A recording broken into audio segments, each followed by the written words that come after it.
There's a day that is fast approaching, and it's going to be one of the most impactful days in the last year for the United States economy and for the cryptocurrency market, and it's coming up soon. That date is December 13th, and that is the next time that the effective federal funds rate is going to have a decision made on it. And in today's video, I'm going to explain why the decision that we're likely to see is going to be so impactful for Bitcoin and why it might be the rocket fuel that we need to push Bitcoin even higher. So let's go ahead and break it down. About 120 years ago, the Federal Reserve was created as a series of 12 banks spread all over the country. One in Sacramento, one in Kansas, one in New York, one in Georgia, many different areas. And those Fed banks were designed to be what was known as a lender of last resort. Essentially, if a bank went bankrupt, hence the name bankrupt, then they would be able to go and borrow money from the Fed that the Fed could essentially create out of thin air to ensure solvency of the bank and that the bank wouldn't lose the deposits of its creditors. And when that system was created, it was very decentralized, and once the Great Depression hit, the government, of course being all for central authority, decided this is too decentralized. So they created the Central Federal Reserve Bank, and thus we have the birth of central banking. That was called the Federal Reserve, not the Federal Reserve of New York or the Federal Reserve of Sacramento, but the Federal Reserve of the United States of America, and it was comprised by a board of 5 individuals, and it was called the Federal Open Market Committee. One of those individuals is always from the Bank of New York, the other 4 are on rotation from the other 11 banks, and one of them is selected to be the chair. Right now, that chairman is Jerome Powell, and Jerome Powell is one of the single most powerful men on the planet, economically speaking, because he being the chairman of the FOMC is the one that's really calling the shots about the effective federal funds rate. But back up, what's the effective federal funds rate? Well, just like any loan, you typically charge interest. That's how the person that's loaning the money out is able to justify the loaning of the money in the first place. And so the Fed has the option to choose to charge interest or not based on how it wants to manipulate the United States economy.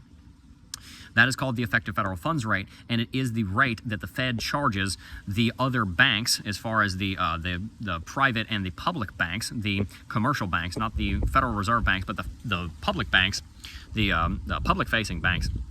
That's how much interest they charge those banks for borrowing money. So essentially, if you go borrow money from Chase, then Chase will turn around and they'll either loan you money from the deposits of other customers of Chase Bank, or they will borrow money from the Fed itself at the effective federal funds rate.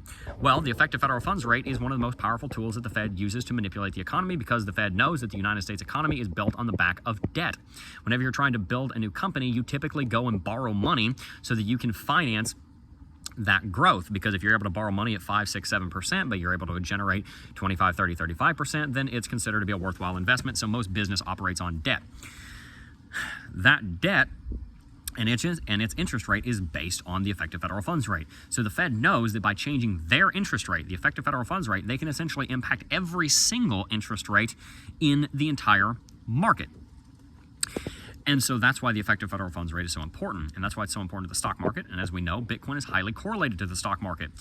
The effective federal funds rate has been hiking ever since last year in response to the inflation that was caused by the CARES Act and the Paycheck Protection Program and the stimulus checks and everything that happened in the wake of the pandemic, and we've had large inflation from that.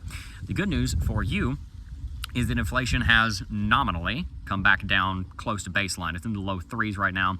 Central banks around the world, starting with the United States Federal Reserve, have a target 2% inflation. Essentially, they want to match inflation to their desired growth of the economy. They want the economy to grow and expand, GDP-wise, that is, by about 2% a year. So they want inflation to expand by about 2% a year, so they're increasing at the same rate. It's not so much that they want your dollar to lose 2% every single year, it's that they want there to be more currency in circulation, because there's more demand for currency because you have a larger economy. So essentially, they try and level it out where it's actually not really losing very much value at all. In practice, it doesn't work that way, but that's what the Federal Reserve goes for, is 2%. We're back down to 3, and the Fed hikes interest rates to attempt to get the inflation rate back down to 0. It's back down to 3. The effective federal funds rate is currently at 5.25 to 5.5 in a range. It's about 5.3. So it's already 2% over where inflation is, as reported by the Bureau of Labor Statistics. Now, if you've been to a grocery store recently, you know that inflation in groceries has been significantly higher. If you've tried to purchase a used vehicle or gotten car insurance, you know that many things are inflating faster than 3%. But that is the number that the Fed is going by, about 3.2% right now. So the Fed in short, has the interest rate, the effective federal funds rate, about 2% higher than the inflation rate, which is about 3% right now, as reported by BLS, Bureau of Labor Statistics, a United States government organization. And what that entails is that by increasing the interest rates on the Fed side of things, the effective federal funds rate, they're able to bring down inflation because they slow down the growth of the economy, thereby slowing down the increase in the prices of goods. And their strategy, seemingly, at least according to them, has worked. And so there's been a pause on the effective federal funds rate since June. And that's good news, because typically plateaus where the interest rate stays the same up around anything above 3% typically last less than 18 months. We saw one case of a Fed rate plateau in 2006, late 2006 through the very beginning of 2008. When the recession came, they slammed those interest rates right back down to the floor, back down to zero. That dropped a huge amount of stimulus into the market. Just for a practical example, think about it like this. If you're on the market to buy a $400,000 home, and you're looking at an 8% interest rate, you're going to put 20% down, you're probably going to end up paying $2,000 to $3,000 a month. If all of a sudden the interest rates go down to 5% less, because the effective federal funds rate goes down from 5.3 to 0, and the bank all of a sudden can charge 3% instead of 8% and still make 3% on their money, then your payment goes to $1,000 to $2,000 a month. It's a lot easier to afford a lot more house, and you end up seeing, one, growth in the economy, but two, you also see growth in the stock market because the purchasing power of the consumer has gone up, because it's a lot easier for them to go out and buy new cars because the interest rate's a lot lower. It's a lot easier for them to go out and buy homes because the interest rate's a lot lower. Those two segments right there make up a huge portion of the economy. And they also very much impact the stock market, because just about everything either lives in a house or goes into a car. Whether it be car insurance, gasoline, plastics, biochemical, whatever, you name it, it normally interfaces with one of those, and those people normally take out loans on.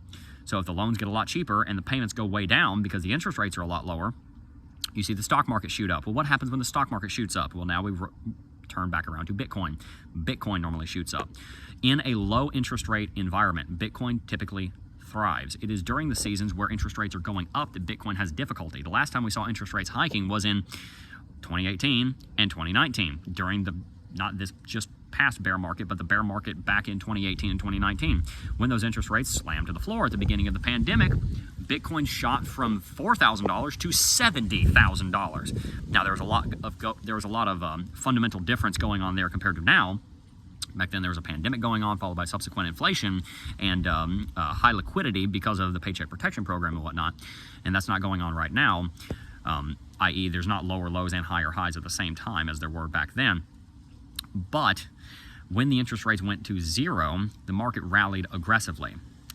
What does all this mean? Well, we've already been plateaued for about 6 months, but people are eyeing this effective federal funds rate decision very closely, because if this is not a hike, then it probably does mean that we finally plateaued the interest rates. And that does mean that within the next 12 months, we will probably see some kind of drop on them. And if interest rates start to go down, then that is extremely good for the stock market, and it will send it to massive all-time highs, and it will continue to send Bitcoin and the rest of the cryptocurrency market to fresh highs. Not only because of the exuberance from the United States consumer, but also because of the back-end business that's going to be able to be done in cryptocurrency. It's a lot easier to invest in fintech when you have very low interest rates. Historically, low interest rates mean that fintech does very, very well. Bitcoin and cryptocurrency and blockchain are the chief example of fintech on the market right now.